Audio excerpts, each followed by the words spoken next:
Ciao ragazzi, sono Rui. Stasera facciamo un piatto molto facile da fare in pochissimi minuti.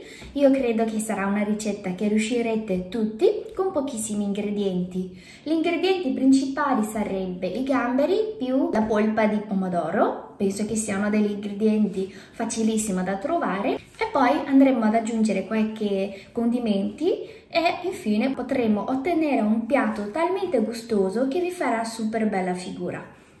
Ora andiamo a vedere subito come viene fatto questo piatto. Come ingredienti andremo a usare qualche gamberi e poi aggiungeremo qualche cucchiaio di polpa o salsa di pomodoro, un cucchiaio di salsa di soia, aglio tritato, del vino di riso, sale a sufficienza e poi aggiungeremo anche mezzo cucchiaino di zucchero, basta quel poco per togliere, diciamo, l'acidità della salsa di pomodoro. Aggiungeremo anche 2 cucchiai di olio di semi e in più un po' di cipollotto oppure erba cipollina per la decorazione. Come prima cosa andiamo intanto a pulire i gamberi, andiamo a tagliare intanto le zampe e poi anche questa parte qua, anche gli occhi tagliamolo via. Tagliamo da questo lato, aprendo la schiena e laviamo via la parte nera dentro. Cerchiamo di mantenere la testa perché vedete qua c'è ancora del corallo. Questa cosa andando a soffriggere un po' nell'olio fuoriesce e aumenta tantissimo il gusto del gambero. Prima di metterli a saltare, diciamo, i gamberi, assicuratevi che sia bello asciutto.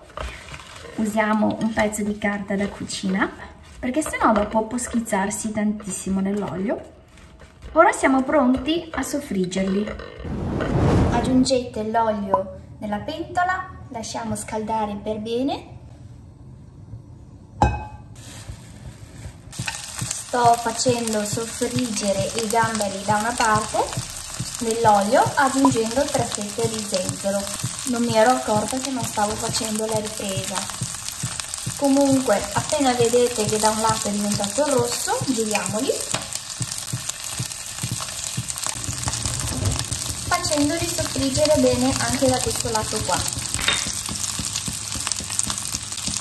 Possiamo andare a salare un po'.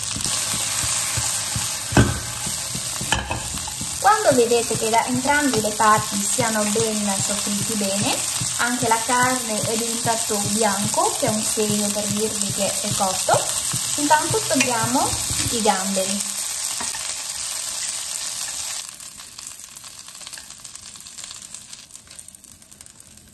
Lo zenzero invece possiamo buttarlo via. Non andate a pulire, diciamo, la pentola, questo è l'olio dove abbiamo avuto il corallo dei gamberi, che vi permette di avere i gamberoni molto buoni. Quindi andiamo a soffriggere direttamente l'aglio qua, aggiungendo anche la salsa di pomodoro. Facciamolo soffriggere un po'. Ora riaggiungiamo i gamberi. Facciamolo coprire di tutta la salsa e cominciamo ad aggiungere tutti i condimenti. Salsa di soia, vino di riso e un po' di zucchero.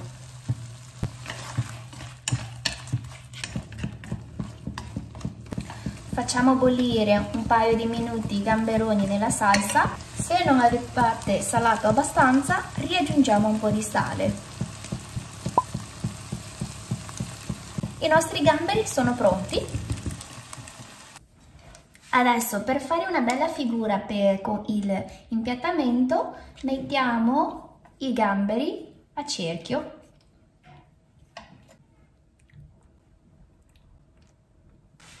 e versiamo sopra la salsa avanzata.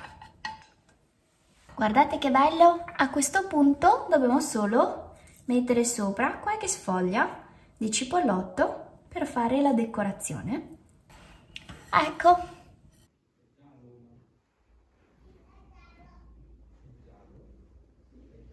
Ecco, questa è una cena molto classica a casa mia, dove ho scelto di preparare un piatto di carne. In questo caso ho fatto le costine brasato. Potete vedere la ricetta dove ho fatto carne brasato, ma sostituendo con le costine e non ho fatto il passaggio di saltare lo zucchero per semplificare. E poi i gamberi alla salsa di pomodoro. E poi questa sono cavolo cinese saltato all'aglio, vedrete sempre qua questa ricetta qua. Ok, vado a chiamarli per cenare. Buona serata ragazzi, buon appetito!